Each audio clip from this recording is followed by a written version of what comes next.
halo semuanya, pernah nggak sih kalian ngerasa stuck saat ngajar di kelas? Di sesi bedah materi kita kali ini, kita bakal menginvestigasi sebuah misteri yang jujur aja kayaknya hampir semua guru pasti pernah ngalamin deh. Kita akan kupas tuntas sebuah studi kasus yang super relevan.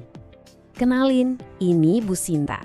Beliau tuh guru yang dedikasinya luar biasa. Tapi sekarang lagi ngadepin kasus yang lumayan pelik. Murid-muridnya di kelas 11 IPS 2 bener-bener pasif, nggak mandiri dan kayak nggak ada motivasi belajar sama sekali. Nah, pertanyaannya, apa iya ini murni salah murid yang ya dibilang malas gitu? Atau jangan-jangan ada akar masalah yang lebih dalam dan tak kasat mata yang sembunyi di balik meja kelas? Untuk ngejawab teka-teki itu, kita punya peta jalan yang seru nih. Mulai dari misteri kelas Bu Sinta.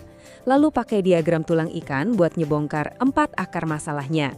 Setelah itu, kita racik solusinya pakai konstruktivisme dan diferensiasi. Ditambah sentuhan humanisme, sampai akhirnya kita bahas gimana caranya menjadi agen perubahan. Oke, langsung aja kita masuk ke bagian pertama. Misteri kelas Bu Sinta, mendiagnosis sikap apatis. Jadi gejala utama yang Bu Sinta observasi langsung di kelasnya adalah hilangnya dorongan dan inisiatif dari anak-anak. Benar-benar nol. Ruang kelas yang harusnya penuh dinamika malah berubah jadi lingkungan yang kaku dan stagnan. Wah, kalau udah gini kondisinya pastinya bikin frustrasi banget kan buat seorang guru. Nah, biar kita nggak cuma asal nebak, kita butuh alat investigasi nih. Bagian kedua, menggunakan diagram tulang ikan.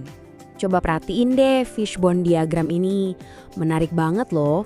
Karena alat ini secara visual maksa kita buat ngatur kekacauan di kelas tadi jadi akar penyebab yang terkelola. Jadi, alih-alih cuma nyalahin muridnya doang, diagram ini ngebongkar hubungan sebab akibat yang kompleks dari berbagai faktor.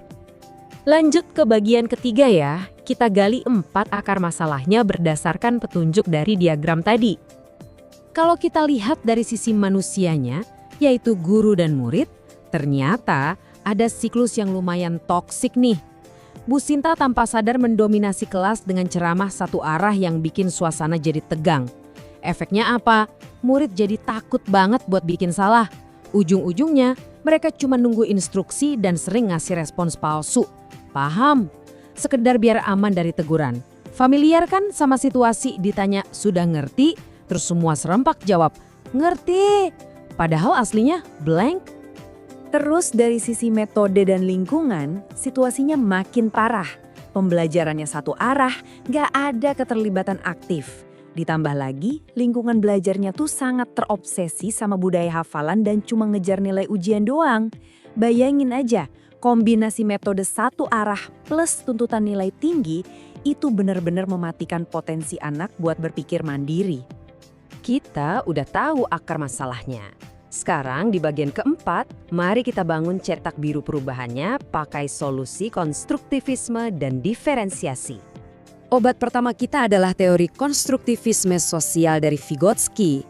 Intinya simpel kok, belajar itu harusnya jadi proses aktif, bukan sekedar duduk diam nunggu disuapin. Lewat konsep zone of proximal development dan scaffolding atau perancah, tugas guru itu ngebimbing siswa secara bertahap supaya mereka bisa ngebangun pemahamannya sendiri. Nah, tabel ini mengilustrasikan dengan brilian gimana kita bisa membalik keadaan. Masalahnya kan guru terlalu banyak ngejelasin nih.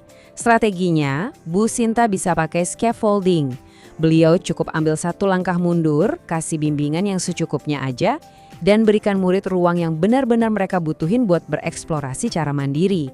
Selanjutnya, karena kemampuan anak di kelas itu beda-beda, kita harus pakai pembelajaran terdiferensiasi. Maksudnya kita sesuaikan konten, proses, dan produk pembelajaran berdasarkan kesiapan, minat, sama profil belajar murid. Biar apa? Biar nggak ada lagi ceritanya murid merasa tertinggal atau malah kebosanan. Daripada kita pakai gaya satu ukuran untuk semua yang justru bikin anak jadi apatis, mending kita terapin ini. Kita mulai dengan asesmen diagnostik di awal buat metain kemampuan mereka. Terus, kita sediakan berbagai pilihan format penugasan. Percaya deh, ngasih pilihan kayak gini bakal langsung memantik rasa penasaran dan kepercayaan diri siswa loh. Tapi, Gimana dengan suasana kelas yang udah terlanjur kaku dan tegang tadi?